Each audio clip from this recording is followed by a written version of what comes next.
It really, he trains with those athletes and helps them just get better, and that's obviously why, along with the really good paddles that they're making, why those guys are so successful in races all around the world. That's right. They were in San Francisco. I think it was Jimmy and Jamie Mitchell doing some clinic over there. Yep, with Blue Rush over there. Steve Pooh over at Blue Rush. They did a little clinic over there on Friday, I think it was. Jamie is a man who is traveling the four corners of the globe. I'm his team manager. I never know where the guy is. He's in Peru. He's in Monaco, hanging out with royalty, Australia, Hawaii, and down in Southern California with our friends at QuickBlade, and in San Francisco doing clinics. There we go. By the way, we are broadcasting this in HD, and for the first time, a paddleboard webcast in HD, and we also have it. Here we go. We got a replay for you. Brought to you by Oakley. In pink, who's that? That's Brent Pascoe in pink. Brent Pascoe. Oh, that was that accident wave off the top.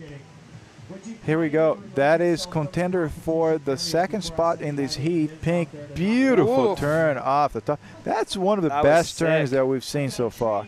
And he does not fall. We always got to watch that backwash coming from behind. And he makes it. He claims it. He jumps it, throws it in the air, and I'm sure he got some good scores out of that. Oh, yeah. That was a sick turn. The way that wave just sucked up, and he just threw the fins right into the lip and stayed on the fins so he didn't Here is the man of the hour. That is Chuck Glenn on his backside, dominating these heats so far and trying to replace some waves. He goes for that floater, but the wave doesn't do much for her. On the outside is Pink. On Brent. Brent Pascoe. Brent Pascoe. That's right. Nice little turn. And a little cutty on the inside. Oh, he's going to need more than that. And here you don't want to just advance. You want to have the highest placement possible because you add up the placement from yesterday with the placement of today, and the people with the highest placement overall will advance to tomorrow's heats. And I kind of like that. You can't just cruise. You get a couple of good waves, and you're way ahead of the other four guys or whatever in your heat. You can't just chill out and, yeah, okay, I'll just cruise and, you know, do a headstands or whatever. I mean, you got to keep ripping. And that's right, because in surfing, that's what we see all the time. All you want to do, you want to make your way all the way to the finals, and then in the finals, you want to go for the top spot. But for a lot of the heats, you can just get second place and you will move on. So this is definitely a plus for this format. Here is our replay. There is Brent going off the top. He's going to go for that cutback. Another nice turn. Brent Pascoe just milking this wave. And I got to say, Chuck Lynn first and Brent Pascoe second. I think that's yeah.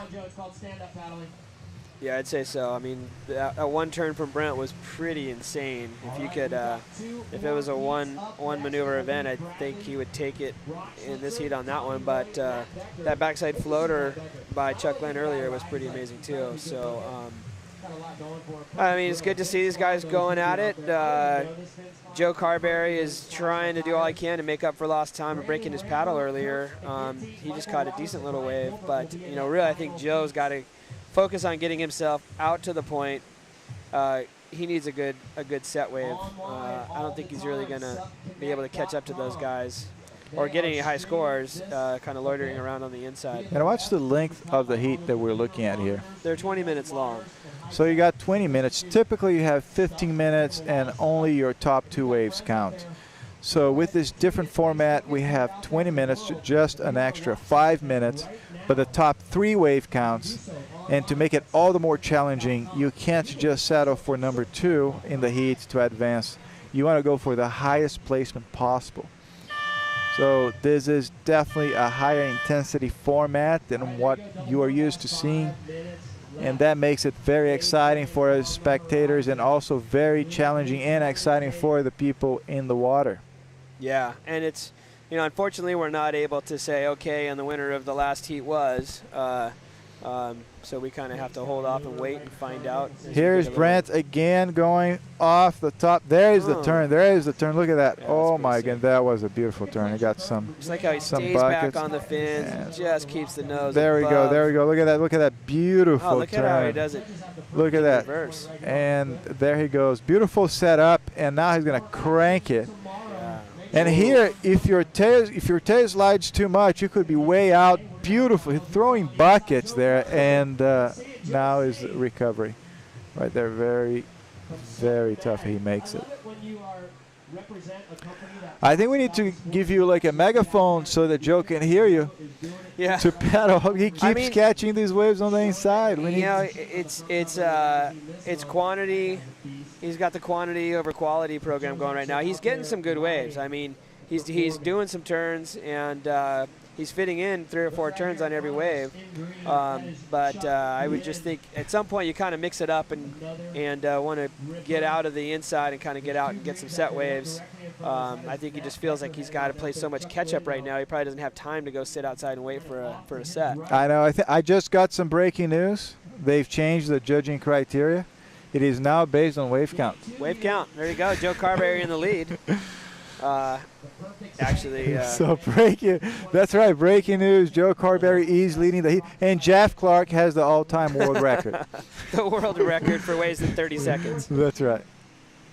No, but you know what? It's cool. With Anthony Vella coming second, right? It's cool to see Joe out there. You know, he works for one of the most prominent magazines in the business, and he's getting out there. And, you know, the guy comes from a kayak background. That's right. He doesn't come from a surfing background. So it's even more impressive in my mind to see what he's doing on these waves. I mean, he surfs pretty decent, pretty good, actually, and he spent most of his life sitting down in a kayak. So I give the guy a lot of credit. He's standing, and he's throwing some turns, and he's going for one ride after the other. Yeah, he's after having broken a paddle. Yeah. So it's kind of neat, you know. I mean, I think seeing you out there, you know, we've all seen you surf, seen video footage of you surf, and I've seen you surf in person, and to see Joe out here during the contest, it's just pretty cool that the magazines aren't just writing about it and taking photographs, but they're out there participating, as we see Brent Pascoe in pink off the point right now. He's got the cutback down really well. I don't know that this wave is going to line up. You know what it is? On the inside, this thing's going to start to run. So yeah, I think he's going to set it up here. He might get another one of those big hacks off the top. There we go, nice cut back. He might get one big maneuver on the inside here. He's scoring some points on this one here, but he's scoring some points. Yeah. Chuck Lynn better watch out. Chuck Lynn is trying to replace. He got some great scores and some very long rides earlier on. He's now standing on the outside, but he better watch for Brent, because Brent got some maybe not as long of a ride, but he's getting some nice turns. Yeah, well, Chuck just got a nice little wave. And this is going to reform behind Brent, but I don't know that it was as good as Brent's wave. Chuck has a knack for making these things link to the inside, huh? I mean, literally, the guy surfed two waves in one. Did you see footwork there? Yeah, nice little cross-step cutty. There we go, another knee drop. Got some style, huh? You can tell he's been surfing with his uncle. Yeah. I mean, jeez. Laird does cross-step cutbacks on 10-foot boards at 20-foot Ho'okipa.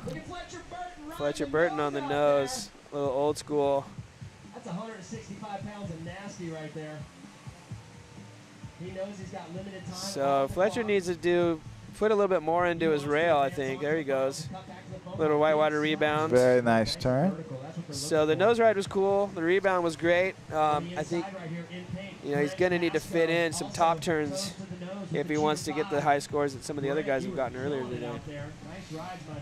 But he's milking it, and I don't know if he has the wave count. Well, he's making the most of this one, getting a little cheater 5 there, and yeah, all right. What do you call that? I would say that is like some, I don't know, kickback.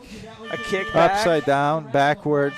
I can work with kickback. That was a little kickback. So these guys have 5 minutes left in their heats. And there's Joe. Joe is definitely trying to beat Jeff Clark's world record, but I don't think this wave is going to reform for him. He's just cruising in the white water. There's a great set going off on the point right now. You know, when these big Northwest sets come through, they're not really offering a whole lot in performance options on the wave. They're just kind of big and they break all at once, and then it just kind of crumbles across. So I think some of these guys are going to want to probably hold off on some of the bigger set waves and go for those in-between ones that are lining up, like we saw Brent get a couple real good ones and Jeff Clark earlier. Oh, look at that wave. They're all paddling one way. So I got to give a shout out to also our partnering websites. A lot of people, like we've said earlier, coming together to make it happen. So shout out to Nate from SupSurfMag.com, also Casey Gotcher all the way from Austin, Texas on his SupGladiator.com website. Chris from SupRacer is also hosting this web video live feed. We got Sup the Mag and Supconnect, of course. You can also watch it on Ustream. And thanks a lot for the community getting behind, you know, just wholeheartedly and trying to make it all happen. So really stoked to see everybody coming together and supporting the sport. Yeah, it's great. I mean, you know, hey, unfortunately, all of you guys out there can't be here in Santa Cruz sitting on the couch with us or surfing with us after this thing's over with. And here goes Matt Becker in the next heat, heat number 29. Becker is trying to get his account open, and that wave isn't probably going to do a whole lot for him. But and now he's most likely going to take the next one on the head, which he's very used to, getting some pretty solid beatdowns at Mavericks. And here's Tommy Loy. Tommy Loy getting a nice nose ride. Tommy Loy has one of the best combinations of progressive and traditional style. There is a guy, there you go, who can step on the nose and then one of the most radical turns. That's a beautiful nose ride. Sick. And he's riding something like maybe, what is that, like a 7.0 or like a 6.0 or something ridiculously small. And he's a 6'1 or 6'2. So do the math. Yeah. No, that was pretty good. You know, I think he might have spent a little too much tip time on that wave. Yeah, I agree. You know, kind of run the nose and then get back on that thing and throw some turns in just to get some variety in the there. wave didn't give him much, though. He didn't have much to work with. He was trying to get some speed down the line. The wave just didn't give him the juice. There is Tommy Loy all the way, I believe, from San Clemente, California. There you go. There's not much happening right now. So